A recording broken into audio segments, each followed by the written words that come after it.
Praise the lord. రండి మనం 39వ కీర్తన చదువుకుందాం.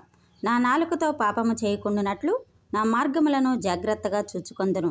భక్తిహీనులు నా ఎదుటనున్నప్పుడు నా నోటికి చిక్కము ఉంచుకొందుననుకొంటిని.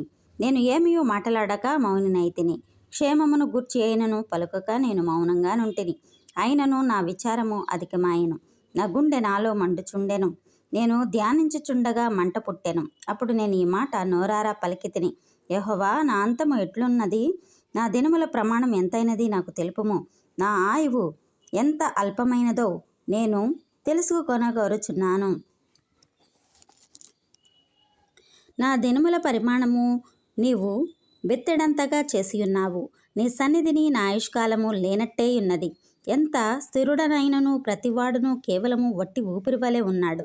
మనుషులు వట్టి నీడ వంటి వారై తిరుగులాడుదురు. వారు తొందరపడుట గాలికే కదా.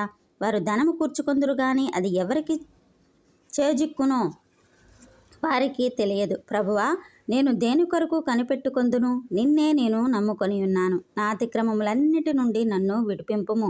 నీచులకు నన్ను నిందాస్పదంగా చేయుకుము. దాని చేసినది నీవే గనుక నోరు తెరవక నేను మౌనినైతిని.